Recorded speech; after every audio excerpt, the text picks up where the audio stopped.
U.S. President Donald Trump has widened the scope of his trade war to virtually the entire world. Our country and its taxpayers have been ripped off for more than 50 years, but it is not going to happen anymore. We will establish a minimum baseline tariff of 10%. You notice that on the chart, and that'll be on other countries to help rebuild our economy and to prevent cheating. It's a move that Prime Minister Mark Carney says will rupture the global economy and torpedo economic growth. The 80-year period when the United States embraced the mantle of global economic leadership, when it forged alliances rooted in trust and mutual respect, and championed the free and open exchange of goods and services, is over. Well, this is a tragedy. It is also the new reality. We must respond with both purpose and force. We are a free, sovereign, and ambitious country. We are masters in our own home. While Canada was spared from that baseline 10% reciprocal tariff, as they call it, a 25% U.S. tariff on automobiles, has gone into effect. And today, the Prime Minister announced the latest steps in Canada's retaliation plan.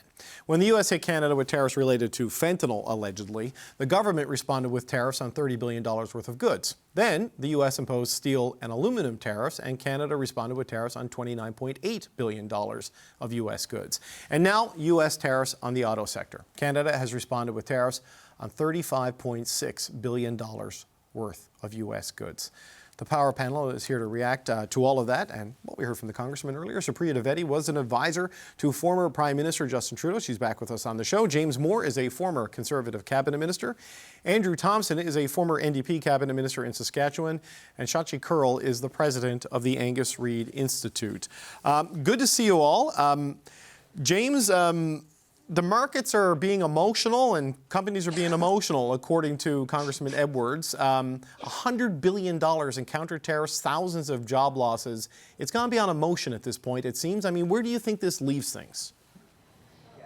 The markets are not being emotional. The markets are being rational because the President of the United States has unleashed a public policy that is utterly irresponsible and will reshape the world for a generation if it's not turned around. Here's what a quote from The Economist. I was just noticing this before we went on the air. This is what The Economist said in their editorial. Donald Trump has committed the most profound, harmful, and unnecessary economic error in the modern era. Almost everything he said on history, economics, and the technicalities of trade was utterly diluted. I couldn't say it better than that. And the markets are reacting. And the next, hopefully the American consumers who are going to be denied choice, denied reasonable prices, denied opportunities to invest in businesses that want to have opportunities to trade elsewhere in the world, all of this is going to come crashing down.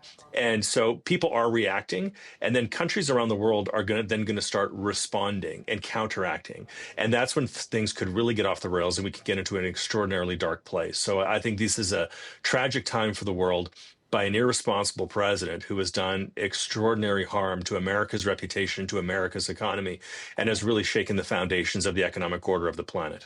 Okay, we have the finance minister standing by, so I want to get a quick thought just from everybody, and I'm going to go to Minister Champagne. Supriya, your quick analysis of where things are 24 hours after Trump launched his trade war.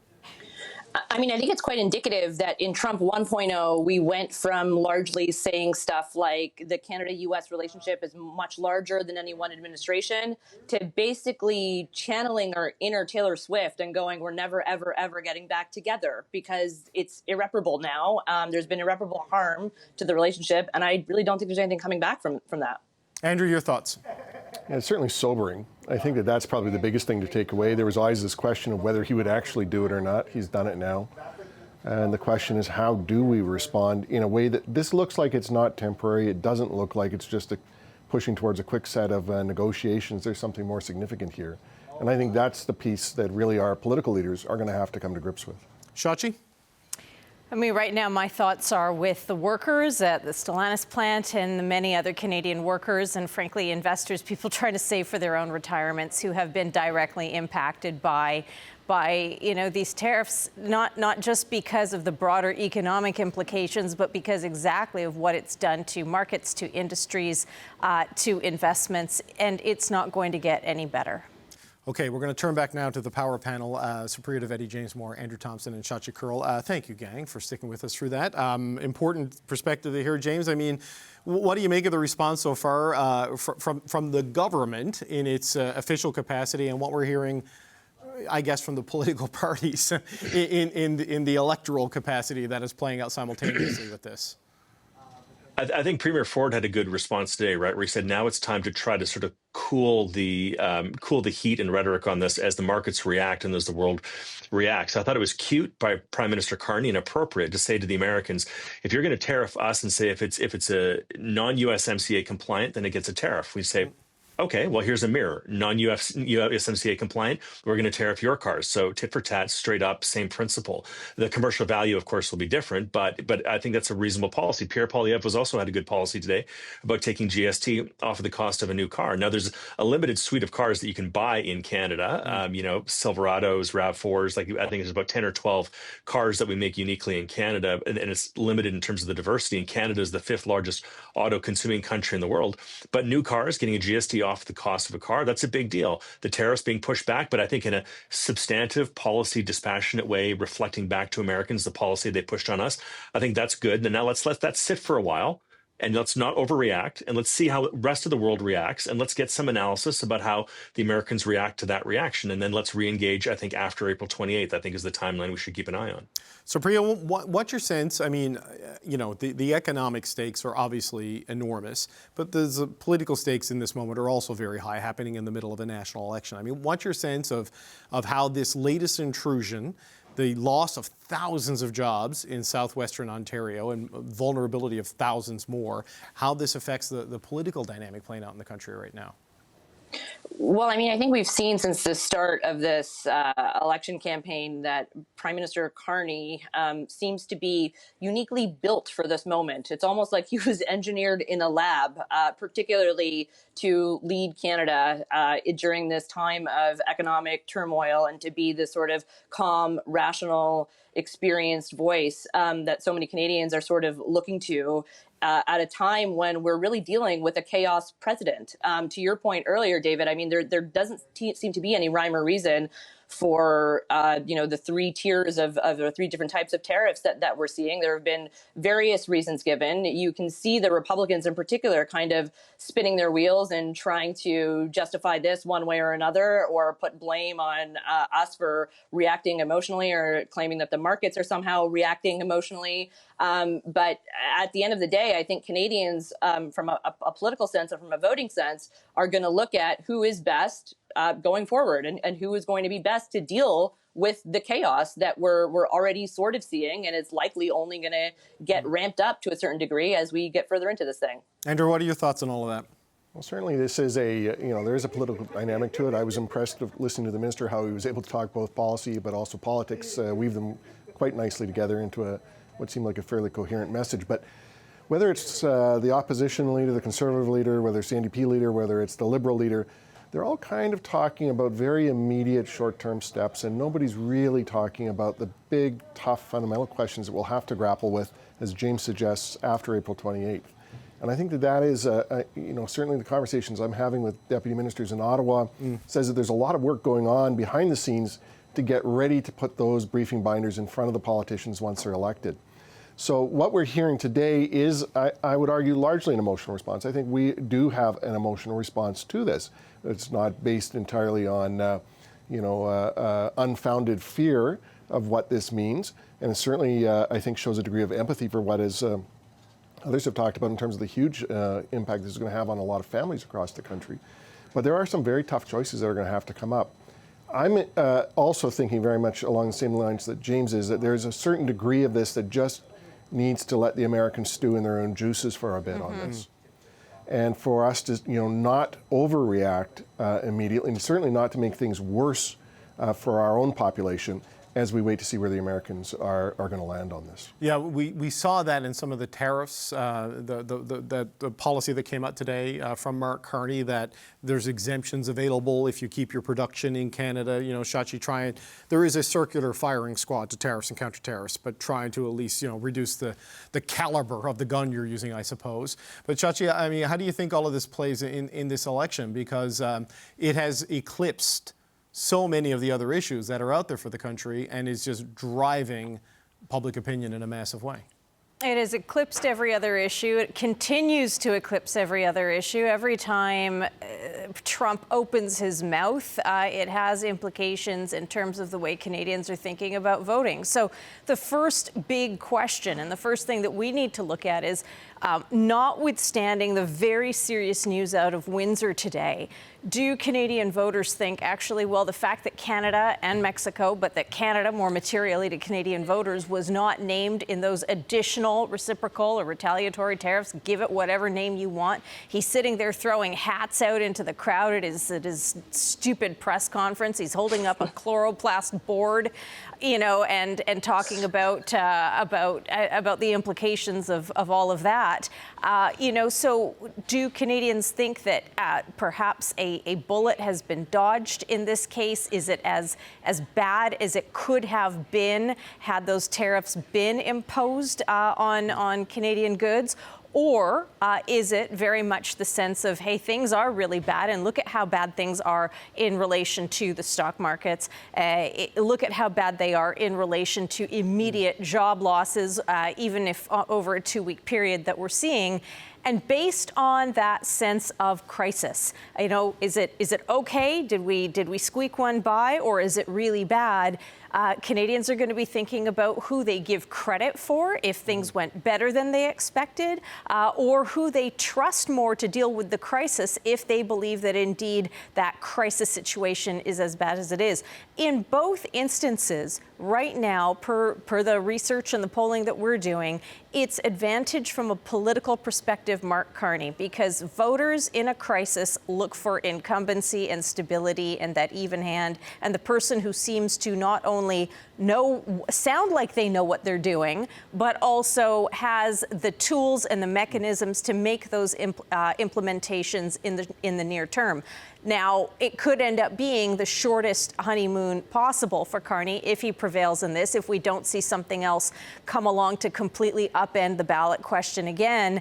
And on that front, we heard Minister Champagne talking about all of the things that this government is going to do to make it better for Canadians. And it sounds really good, but there is no way a government in the same party stripes that took as long as they did to deal with inflation issues, carbon pricing issues, productivity issues. Well, we're going to drop interprovincial trade barriers. We're going to do this. Well, it sounds great. How long is it going to take to do any of that, particularly when you're trying to troubleshoot and crisis shoot and then at the same time be bold and innovative? Well, there does seem to be more urgency than before. But yes, I take your point. These things are hard to do. But also, how do you move fast when the president is telling the world their economy is being turned upside down by holding up prop bristle boards in the Rose Garden? We want to continue the conversation, but first I want to show you some of what the other main party leaders said today in reaction to the U.S. tariff escalation.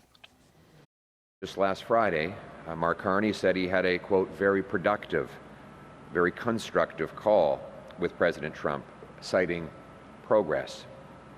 Unfortunately, Canada has not been spared. There is no progress, and there was nothing constructive or productive about Trump's tariff announcement. We need a clear plan to build the infrastructure that we need in our country using Canadian products, Canadian steel, Canadian aluminum, Canadian lumber. We need to use Canadian products and Canadian workers to build up a stronger economy, one that's more resilient. It could have been worse, but the best part of this all is that we still have 25 days during which we will be able to have a normal campaign or a more normal campaign. Okay, I want to continue the conversation with the power panel. James, Shachi's point there, just before we play those clips, that this political environment seems to be favoring Mark Carney, and he gets to campaign from the podium, which is an advantage the other leaders cannot replicate in this campaign. You also see other things like Danielle Smith claiming this is a victory yesterday on her social media when thousands are losing their jobs in Ontario. Preston Manning writing that a vote for Mark Carney is a vote for Western alienation and possibly separatism, which Pierre Poilievre rejected today when asked about it. How do you see this political stew bubbling right now? Because it's sort of leading to demands to the Conservatives to change their strategy, and it gives them an issue set that it's tough to compete with a sitting Prime Minister on. You gave me 4 doors to walk through. I'm going to be careful which one I want to walk through. All right. On the first one, I think the public opinion data still says that Canadians, on a 2-to-1 basis, broadly, think that we still need a change of direction in the government. The question is Mark Carney a change in that direction, or is Pierre Poilievre? I think Pierre Poilievre has a very strong case to make that as the most experienced politician in this race, as a former cabinet minister who has put forward a really substantive policy, that he does represent a safe, responsible change in government from the status quo Liberals. There's still 3.5 weeks left in the campaign in order to prosecute that case, and I think he can do that very effectively and more effectively than any of the other leaders in both official languages. With regard to Preston Manning, I was really disappointed in his piece. I thought it was off the mark and it was out of line. Stephen Harper was also a co-founder of the Reform Party. He wrote the original Blue Book. He asked and had Mark Carney as the governor of the Bank of Canada. I don't think he would have done that if he thought that Mark Carney was unstable hands. The third thing that you asked me, was Danielle Smith. We have these fault lines at the First Minister's table that flare up from time to time. She called this a victory. You kind of knocked that down on social media last night. Yeah, look, Danielle Smith has one of the most difficult political jobs in the country. Being the premier of Alberta in a very polarized province, and a province that is often stigmatized, talked down to, and criticized unfairly by central Canadian elites, and to manage that province, manage expectations with the nature of the political culture of the party that she leads, she has a very, very tough job to do, and I think she's broadly done it extraordinarily well. But however, in moments like yesterday, to say that this was a big win because Alberta wasn't hit, the only thing I would reflect back to her, and I respect her, I've known Danielle Smith since she was 17. We were interns together at the Fraser Institute, and I like her a lot. But in moments like this, it calls for a moment of reflection to think about what her predecessor, Peter Lougheed, said. When Peter Lougheed said, "I am an Albertan, and I'm a proud Albertan, but I'm a Canadian first. And this is a moment for Canadians to think about Canada first." So, Supriya, whoever comes out of this election as the victor, they obviously will have to confront whatever comes at us from the United States, from April 28th onward. But you're also quite likely looking at a country with geographical divisions playing out and generational divisions. If you look at how the votes are splitting, with a lot of younger Canadians skewing Conservative and a lot of older Canadians skewing Liberal. And there's going to be a lot of different interests that knit back together in the face of this threat from the United States. Yeah, look, you didn't ask me the question, but I'll answer it anyway. I'll pose it to myself. If Pierre Poilievre and the Conservatives do have a hope in trying to narrow that gap and to be seen as carrying any sort of momentum, they have to sort of keep on the affordability beat and keep talking to younger Canadians, even like geriatric millennials like myself, who perhaps are, still thinking about whether or not they want to buy their home, or if they can afford to, or if they need to, get to a bigger place because maybe they want a second kid, or maybe they are thinking about a kid, and maybe they're thinking about where they're going to live in the country and they need to move out to the suburbs. Like, all of these issues are still salient, and you can see that in the vote split. I'm sure Shachi can talk about it in more detail, but there is this very, kind of generational divide that has been bubbling at the surface for quite some time, and now is sort of spilling over, because right now what we're seeing from largely older Gen Xers and younger boomers of this rah Canada first. I'm not saying that millennials and Gen Zers aren't on board with that, but we're also kind of like, well, how are we going to make rent, or how are we going to pay our groceries? And there are more immediate concerns than perhaps those macro concerns with like the stock market or the world economy. Andrew, your thoughts? Well, certainly this is the risk for the Liberals, is that the ballot question changes from who can wrap themselves in the flag and present, that unified Canada. I think the more we're talking about national unity or, who speaks for the country, the more that favors the Liberals. If it does start to move over, though, as is being suggested, to some of these other questions of what do the impacts mean, it's a tougher question for the Liberals for all the reasons that have been pointed out, that they've not had a great track record of doing stuff without being forced into it. Now, do people want what Pierre Poilievre's offering? I don't know. Do people want, the more that it looks like we're leading to a very large Liberal majority? Is that what they want? Or do they want to make sure that some of these other voices continue to be represented? I think that is a very fundamental change in the ballot question, which probably works more to reviving NDP fortunes and possibly helping the Conservatives reposition their campaign around the so what's next. And I think that really it will be the piece for us to watch over the next few weeks, is if Trump has kind of done what he's going to do, we've still got 3 weeks to figure out, so what's the response to this? And that it becomes a much trickier ground for all the politicians. Shaanxi, what's your sense of how set the political mood is right now? Because I know in your polling and other pollsters have talked about how the Liberals have moved out to this lead, but they say it's a fragile lead. But then this week we saw a polling from Leger, which suggests that a really high percentage of people are locked in pretty early, like north of 60% in the Liberal support, north of 70% in Conservative support. And this is what I'm hearing from some candidates at the doors, is like people have made up their mind and they're just waiting for April 28th. What's your sense of how baked the mood is at this point? I think and we're seeing it too. We're not seeing as much locked-in support for the Liberals as for the Conservatives, which is the one key advantage. And we've talked about this, David, very durable. that the Conservatives have right now. And, they've got a base that is so motivated and so fired up and ready to go that if it was legal for them to vote for the party more than once, they would show up and do that.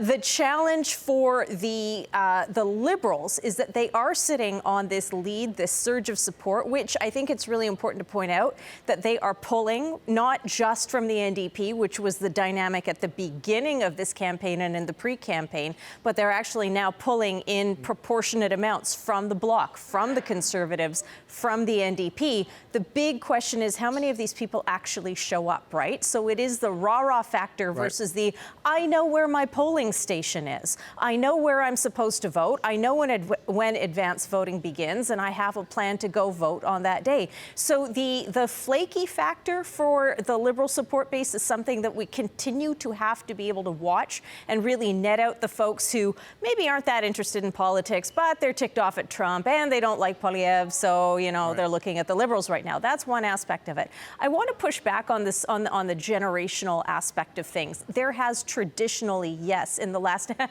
how long do traditions last anymore in this world?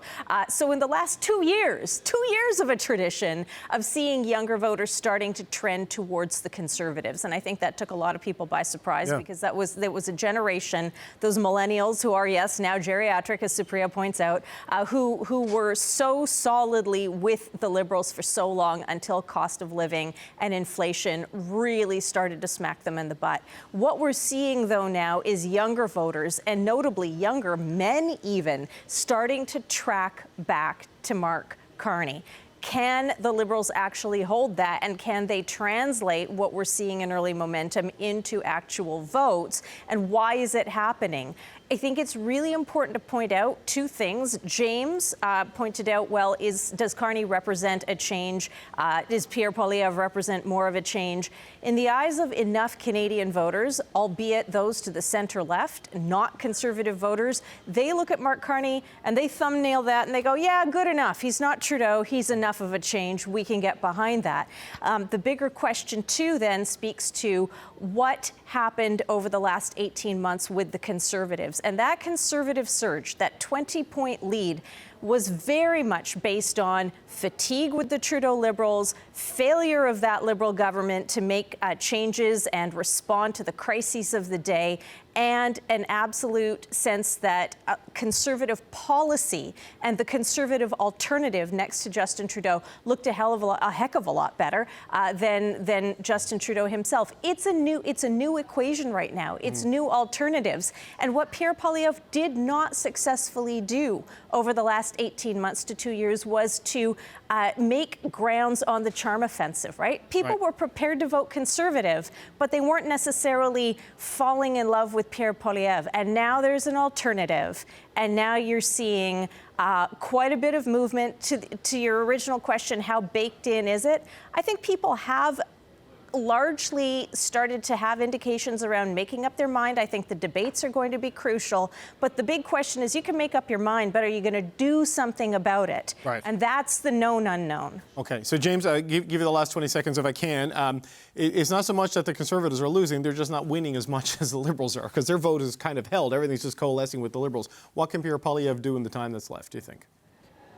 Well, I still think there's a lot of time on the clock. The Conservatives do have a good campaign. They do have a good machine. They do have an organizational and money advantage. Pierre and his candidates and his team have been in place longer. They do know how to take advantage of the advanced polls strategically and effectively, which they did back in 2019 and 21. And I think they've done that, I think, better than any other party has before. The technology that the candidates are using on the doorstep to identify the vote and get out the vote, I think, is world-class in terms of its sophistication. And people are motivated. Like when I go around, and I'm in Prince George here today, and I talked to some folks here in the campaigns up here, like they're motivated. They want the Conservatives to win. The Conservative vote is strong. They have a high floor. The question is, how high can they reach up to the ceiling and get that vote out? But they will use the full capacity of the machinery available to them to get it done. And I think this election is far from over. I think Pierre is very much in the hunt. Okay. Look, I want to thank you all for being here. I want to thank you all for rolling with us with the finance minister. And look, it's crazy times here, but we appreciate it. Supreet Vedi, James Moore, Andrew Thompson, and Shachi Kurl. Thanks so much, gang. Well, to no surprise, President Donald Trump's global trade war dominated day 12 of Canada's election campaign. The government of Canada will be responding by matching the U.S. approach, with 25% tariffs on all vehicles imported from the United States that are not compliant with CUSMA. Canada has not been spared. There is no progress, and there was nothing constructive or productive about Trump's tariff announcement. We need to have an EI that covers more of workers' salaries so they can actually pay their bills, pay their mortgage, keep food on the table. It could have been worse, but the best part of this all is that we still have 25 days during which we will be able to have a normal campaign. Yes, a normal campaign. Is that possible? Well, that's a question for our panel of veteran Hill journalists. Robert Fife is the Ottawa Bureau Chief for the Globe and Mail. Mia Rabson is the Deputy Parliamentary Bureau Chief at the Canadian Press. And Joël Denis-Bellavance is the Parliamentary Bureau Chief for La Presse. JD, a normal campaign. Is Mr. Blanchette being hopeful, optimistic, or has he nailed this moment that it all goes back to normal tomorrow? I would qualify it as wishful thinking because he needs a normal campaign to be able to get the Bloc Québécois going again, because it has been not a normal campaign. He cannot get his message through, and you could see it. You could feel it in the polls actually, because the Liberals, according to polls, have a huge commanding lead in Quebec, a lead that is bigger than what M. Trudeau ever got as Prime Minister and Liberal leader, as an MP from Papineau, by the way, in Quebec. So that tells it all where Quebecers are right now.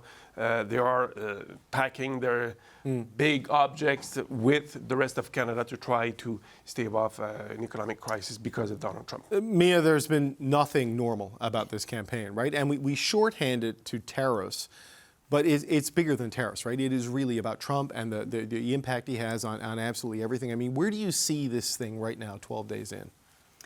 Yeah, I mean, it hasn't been normal, but then nothing has been normal in politics since at least January 20th and probably earlier than that. Wishful thinking that, I mean, I don't know that anyone can predict what Donald Trump is going to do tomorrow or the next day or the day after that. And every time he does something, it upends everything. We saw it happen last week. He suddenly came out with the auto tariffs that we knew sort of were coming, but not that day. And it sort of threw everything up in the air. And that's what the campaign focused on. And then again this week, we knew it was coming. But again, everybody is focused on that today. The one thing that struck me today about the various parties' responses is that it seems like Mr. Poilievre is finally seizing that moment and seeing what this campaign is about. He had an event. He didn't have the announcement that they were planning to do, and we know what they were planning to do because instead of the placard being on his podium, he had a maple leaf, and the placard for the announcement they were having was on the floor beside him. So that wasn't what they were planning to do. They finally did come out and respond to the day. They are sort of having that pivot that people have been waiting to see. Is it too late? Is it going to make a difference? That'll obviously still have to be told. Well, Bob, a week ago we were talking about the Corey Tonight intervention into this campaign, right? And how he was screaming the alarm that the Conservatives were blowing this. We've seen a shift, we've seen a change, at least in some of the tone and the language and the approach, but do you think it's been enough? Where do you think the campaign is right now, a week later? Well, look, I think this was the strongest day that I've ever seen in the election campaign for Pierre Poilievre. He came out very forcefully in speaking out against the tariffs that Donald Trump has imposed on Canada, particularly the auto, and he came out with a pretty decent policy. let's get the sales tax off of automobiles. It'll take $2,500 off a $50,000 car, and if the provinces match it, that's $7,000 off. That's a very populist and a pretty good campaign pledge. So he looks like he's now pivoted to talking about what really matters to Canadians, but he's got to contrast that with the way Mark Carney handled himself today. He is the Prime Minister. He gets to make the decisions. Right. And, he gave what I thought was a very measured and fair response to the Trump tariffs by imposing a 25% auto tariff on the Americans, but qualifying that, providing they don't comply with their free trade agreement with the United States. But he also exempted auto parts. So it's a different way than what Trudeau would respond. He may come out and be. He wasn't trying to antagonize the president. He was coming out with saying, "This is what we're going to do. And by the way, if you go after our lumber, if you go after our pharmaceuticals, if you go after our semiconductors, we are going to respond in kind." So, finally, I think today we saw all the leaders focusing on what we know the polls say is the number one concern of Canadians. Yeah, it's interesting that GST policy on Canadian-made cars, the NDP, I think, promised that a couple of days ago, if not last week. But, it's not going to offset the damage of the U.S., but it is something that can help sustain sales, right? But I wonder, JD, your thoughts on this. Like, Carney came out and gave a very sobering assessment of where things are going globally. And you can't compete with his ability to campaign from the podium because there's only one Prime Minister at a time. But how do you find the move from the Conservatives on this has been, with Pierre Poilievre sort of moving more to put this front and center? Yeah, I think that Mr. Poilievre actually started pivoting yesterday morning in Toronto when he gave that speech that was mostly on the Canada-US relationship and the need for Canada to be less dependent on the United States. And so that's, clear signal that both major parties want to reduce our dependence to the United States. And that's, to me, that's a critical element of this election campaign. Coming back to Mr. Carney, I got the sense, watching him on TV, that he actually gave a speech to the nation. That was a speech to the nation, talking about what went on yesterday with Mr. Trump, but also what are the consequences of those actions on Canada. And he's warning Canadians that it's going to be a rough ride for the next for a little while, and even took the time to quote a young school children that he said, "I want Canada to be clean and prosperous, but not like the United States." That just shows how Canada has moved away from the United States in terms of perception. We're no longer the best friends. We are neighbors, but in terms of being best friend, no longer. And that's the thing that is being incorporated into the speech of our political leaders as well. What are your thoughts on today? I mean, one of the things that Mark Carney was doing today, and it is something that when politicians do this, people respond to it. He was talking about the way people are feeling. He was using words, he was using sentiments. That's how Canadians are feeling. This hurts. It's going to hurt. We're not happy. It's something Doug Ford has done quite well in Ontario. He talks the way people want.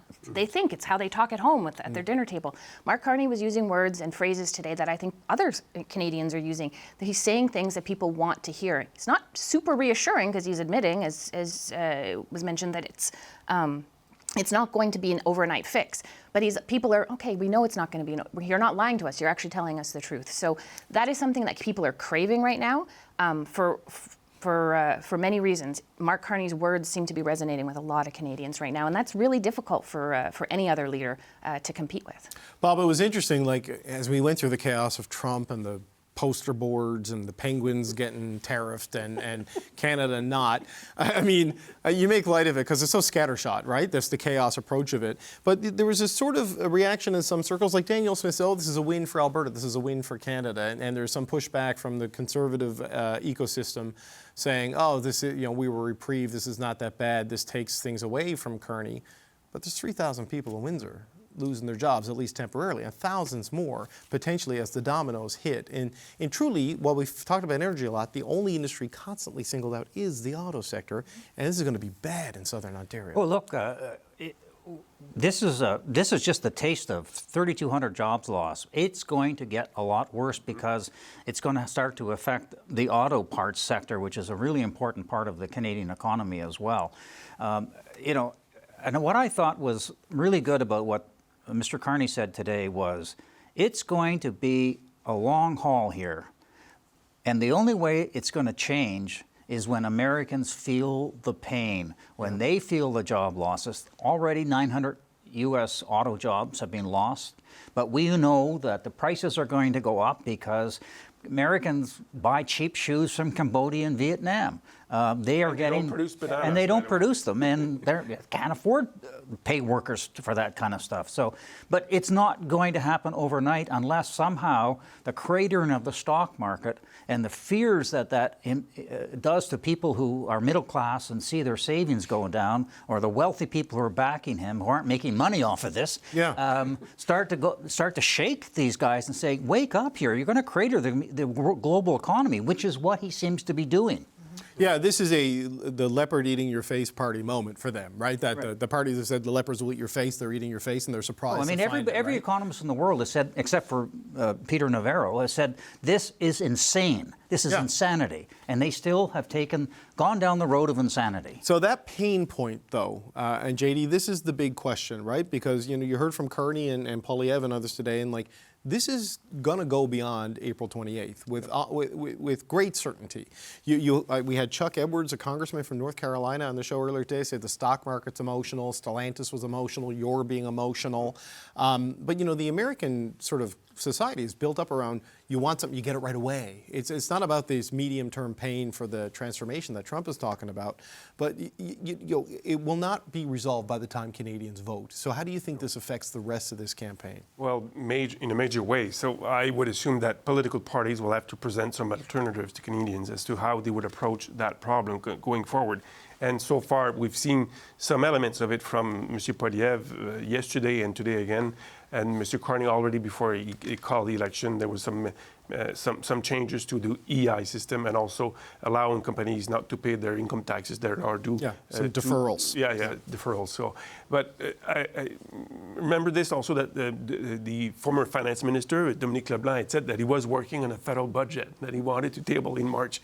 Imagine the officials now at Finance Department trying to nail down a budget that would hold water now.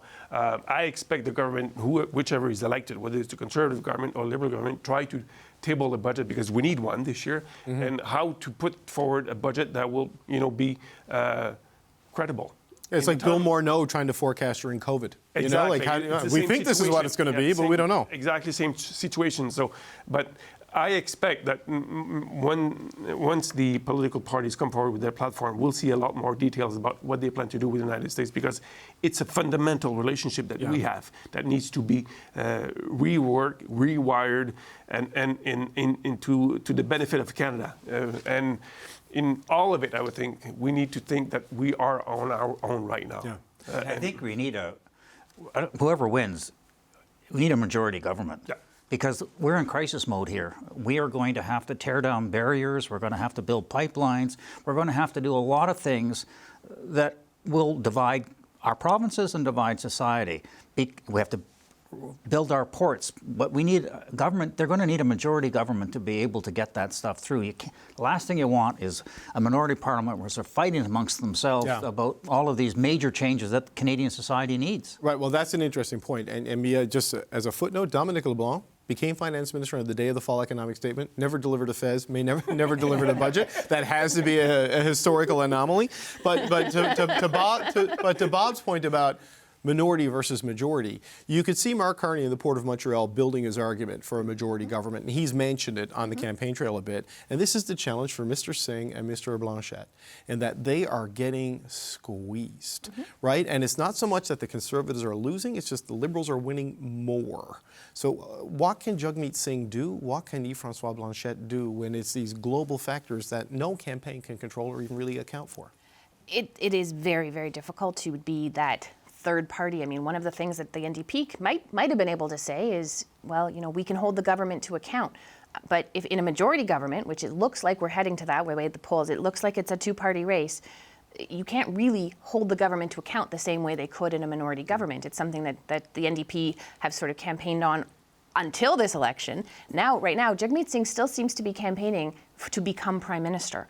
And that's, I think I've heard several NDP advisors say he needs to pivot away from that, because at this point, very few people think that Jagmeet Singh on April 28th is going to become Canada's Prime Minister. They don't see that that is in the cards for the NDP unless there is a drastic change in the polls right now. So Jagmeet Singh has to fundamentally change how he's campaigning and the message he's giving about what relevance the NDP can continue to play in a parliament that is a majority Liberal or Conservative government. We haven't heard that from him yet. In Quebec, it's a similar story, but it's just the trying to become relevant for the Quebec issues, which I think, as JD mentioned earlier, like the Quebec vote sort of moving towards the Liberals in a way that it never did for Justin Trudeau is, I don't think anyone would have predicted a few months ago, even a few weeks ago. Yeah. It's really been fascinating to watch, and it's very difficult to see how his pitch, for example, for sovereignty, etc., will still stand up, which has been his raison d'être. So JD, on that, like I spoke to a Liberal today trying to get a sense of like what they were worried about in the face of things, and we talked a bit about Quebec, and it's like the debate, because it's been an inflection point, though the deficiencies of Mr. Carney's French, which I have no real opinion on as a unilingual Anglophone, that seems to be baked in. And the other thing is, what's the mood of Quebecers on the morning of April 28th as they go to vote? But Mr. Blanchet, to bring it back to that, like what do they need to do to turn this back? Because they seem to be struggling, what my RAGCAN colleagues tell me, to find a raison d'être in this particular campaign. That's absolutely right. Its raison d'être was to promote Quebec's interests. And Quebecers have reached the conclusion that their interest has to be defended by a Federalist Party that has a strong mandate.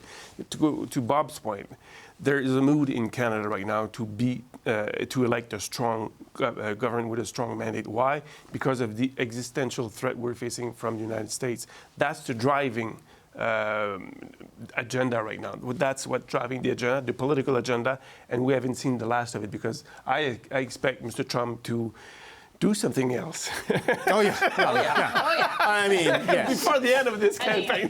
Yeah. Maybe before the end of this show. Yes. Yeah, maybe for the end of this sentence. But, Bob, to go back on, like 100 days ago, it was a Pierre Poilievre generational, historic supermajority. And now the polls, with 20-odd days to go, would suggest it's a Mark Carney strong minority or a majority government, It's not so much that the Conservatives have blown it. It's just that the collapse of the other parties has just gone to the Liberals. So how do they get back into it when they can't make the NDP and the Bloc stronger? Well, you're right on this. I mean, they're at 38%, which is a very strong number majority for them. Right? And normally they would win a majority government on the basis of that, except that the Bloc and the NDP votes are so frightened about Donald Trump that they've gone to Mr. Carney.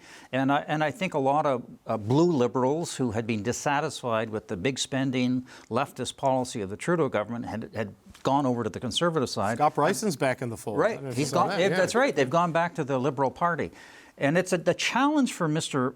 Poilievre is how does he pull some of these people back in? He's trying to do that today, but is it too late? So he's really got the debates and maybe next week, and then it's all over.